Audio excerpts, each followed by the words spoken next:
চুয়াডাঙ্গার উপর দিয়ে বয়ে যাচ্ছে অতি তীব্র তাপদাহ। টানা ৩ দিন দেশের সর্বোচ্চ তাপমাত্রা বিরাজ করছে এই জেলায়। গতকালও দেশের সর্বোচ্চ তাপমাত্রা রেকর্ড করা হয়েছে চুয়াডাঙ্গায় ৪২°C। এটি এই মৌসুমের সর্বোচ্চ তাপমাত্রা। সকাল থেকেই প্রখর তাপ আর ভ্যাপসা গরমে বিপর্যস্ত হয়ে পড়েছে জনজীবন।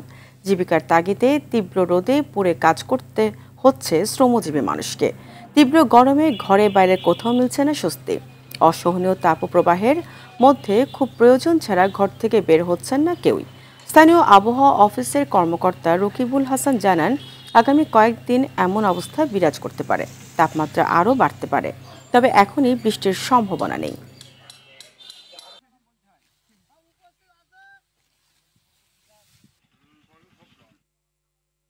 এ বিষয়ে আরও জানাতে চুয়াডাঙ্গা থেকে সরাসরি যুক্ত হচ্ছেন সহকর্মী জহির রায়হান সোহাগ। জহির, তাপপ্রবাহে জনজীবনে কি প্রভাব দেখছেন? এছাড়া খেটে খাওয়া মানুষ কিভাবে দিন পার করছে জানতে চাবো আপনার কাছে। পারিয়া সংবাদে আপনি যেমনটি বলছিলেন যে চুয়াডাঙ্গার উপর দিয়ে কিন্তু গত কয়েকদিন থেকে তীব্র থেকে অতি তীব্র তাপদাহ বয়ে যাচ্ছে। এর আগে কিন্তু মৃদু থেকে মাঝারি তাপদাহ বিরাজমান ছিল চুয়াডাঙ্গায়, কিন্তু তার সেটি রূপ নিয়েছে অতি তীব্র তাপদাহে। এর প্রভাব কিন্তু জনজীবনে পড়তে শুরু করেছে। বিশেষ করে যারা খেটে খাওয়া ছিন্নমূল মানুষ আছেন তারা কিন্তু কাজে গিয়েও কাজ করতে পারছেন না।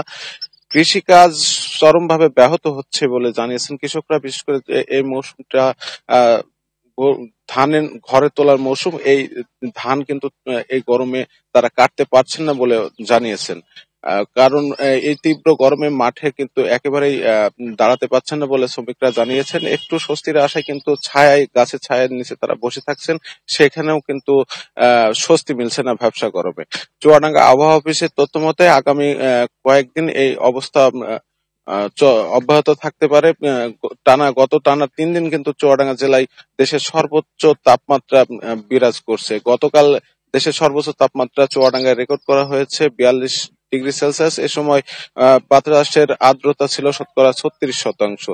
এই তীব্র গরমের কারণে কিন্তু রাস্তাঘাট একেবারেই ফাঁকা হয়ে পড়েছে। বিশেষ করে যেগুলো কোলাহলপূর্ণ জায়গা, জনবহুল স্থান, সেগুলো কিন্তু খুব প্রয়োজন ছাড়া মানুষের চলাচল একদম সীমিত হয়ে পড়েছে। এছাড়া আমরা দেখেছি চুয়াডাঙ্গা সদর হাসপাতাল সহ উপজেলা স্বাস্থ্য কমপ্লেক্স গুলোতে কিন্তু গরমজনিত রোগীর সংখ্যা বেড়ে চলেছে। এক্ষেত্রে কিন্তু শিশু ও বয়স্কদের সংখ্যাই বেশি। তাদের ক্ষেত্রে চিকিৎসকরা বারবার তাগাদা দিচ্ছেন, একটু বাড়তি সতর্কতার জন্য বারবার তাগাদা দিচ্ছেন। তো এই ছিল ফারিয়া চুয়াডাঙ্গা থেকে আবহাওয়ার সর্বশেষ। সোহাগ, আপনাকে ধন্যবাদ।